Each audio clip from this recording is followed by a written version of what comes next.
2005 கட்சி ஆரம்பித்து 2006 சட்டமன்ற உறுப்பினராக சென்ற ஒரே சிங்க தலைவர் எனும் புரட்சி கலைஞர் கேப்டன் 2011 சட்டமன்றத்தை ஆட்டி படைத்த புரட்சி கலைஞர் கேப்டன் ஆளும் கட்சியை ஆட்டி வைத்த ஒரே தலைவர் உத்தம தலைவர் புரட்சி கலைஞர் கேப்டன்.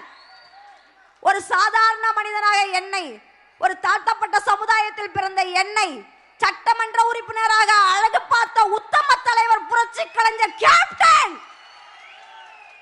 யாருக்கு மனசு வரும்? ஒரு பெண்ணை இன்னைக்கு சிம்மாசனத்தில் உட்கார்க்க ஒரே தலைவர் புரட்சி கலைஞர் கேப்டனும் புரட்சி தலைவி அன்னியார் அவர்களும் மட்டும்தான். எத்தனையோ தலைவர்களை பார்த்தோம். நாம் புரட்சி கலைஞர் கேப்டன் சத்திரியன்.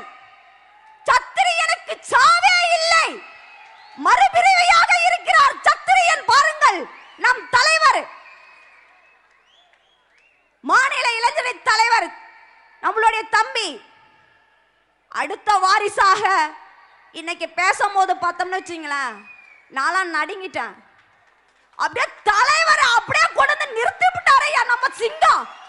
யாருக்கு பிறந்தது? சிங்கத்துக்கு பிறந்தது. அப்படியே பேச பேச நான்லாம் மறந்துட்டேன், என்ன பேசணும்னு தெரியல. அதனாலதான் கொளறேங்க. ஏன்னா இன்னைக்கு தலைவரை ஒரு கணத்தை நாம் இந்த இடத்துல பார்த்தோம் என்றால் நம் தம்பி உறவில் பார்த்து விட்டோம். இதற்கு முன்னாடி இனிமே தேமுதிக வருகின்ற 2026 சட்டமன்ற தேர்தல் புரட்சி அன்னியார் என்ன முடிவு எடுக்கிறார்களோ அந்த முடிவுக்கு நம் கேப்டனின் தொண்டர்கள் அனைவரும் ஒற்றுமையாக ஒத்துழைத்து நாம் வெற்றி கனியை சமர்ப்பிக்க வேண்டும் புரட்சி கலைஞர் கேப்டன் இடத்துல என்று சொல்லிக்கொண்டு பேச வாய்ப்பளித்த அன்புள்ளங்கள் அனைவருக்கும் நன்றி தெரிவித்துக் கொள்கிறேன். நன்றி, வணக்கம்.